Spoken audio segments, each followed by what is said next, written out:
Video করি। এটা হলো আমাদের চিরসবুজ বাংলাদেশ, দেখেন কত সুন্দর। এই জন্য বলি সুন্দর প্রকৃতি, সুন্দর দেশ, তাই তো আমাদের বাংলাদেশ। আসলে আমাদের বাংলাদেশের প্রকৃতি অনেক সুন্দর, শুধু আমরা মানুষগুলোও সুন্দর। দেখেন দেখেন প্রকৃতি দেখেন, এটা হলো সুনই ব্রিজের নিচে দেখেন শিমুল বাগান, শিমুল বাগান। এই যে আবার নদী দেখেন, দেখছেন কত সুন্দর। নদীমাতৃক দেশ বাংলাদেশ, চিরসবুজ বাংলাদেশ। এই যে রাখাল গরু নিয়ে দেখেন, গরু হচ্ছে আবার ঘাস।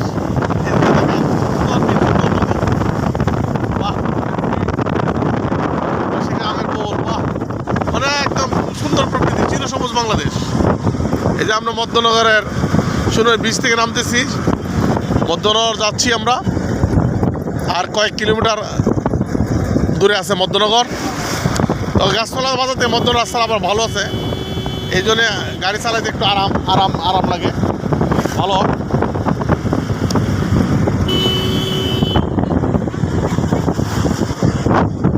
তো এই বছর আবার দেখতে পাচ্ছি বসন্তকাল যাচ্ছে, এখন বড়ই গাছেও বড়ই আছে দেখতে পাচ্ছেন প্রচুর। ওই যে আসার সময় বড়ই খাইতে হইব, বড়ই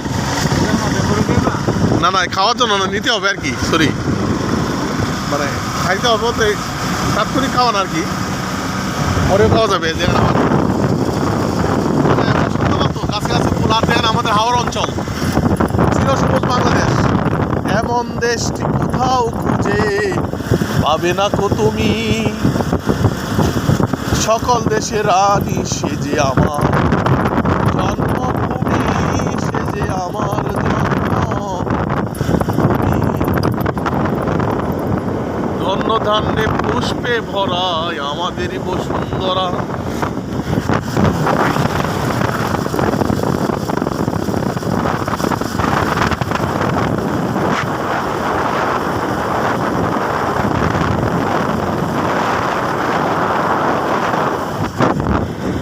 ভালো থাকবেন বন্ধুরা, ভালো থাকবেন। মুক্ত দেশকে ভালোবাসবে, সবার আগে দেশ। আমরা রাজনীতিবিদরা শুধু বলে সবার আগে দেশ, কিন্তু কার্যত বাস্তবের সাথে কোনো মিল পাচ্ছি না। সবার আগে দেশ, মুখে আর কাজে মিল থাকতে হবে। এই যে বন্ধু একজনে টিভি দিয়া আমার বাড়ি পর্যন্ত আজকে আসতে হলো, এই যে বাদশাগঞ্জ। মানে নেবার সময় খুব সুন্দর ব্যবহার, দেবার সময় এত সুন্দর হয় কেন ভাই ব্রাদাররা? দেওয়ার সময় আপনারা একটু যেভাবে নিয়ে আসেন এভাবে তো দিয়ে আসার দায়িত্ব আপনাদের, কিন্তু বাড়ি পর্যন্ত আসতে হয়, এটা তো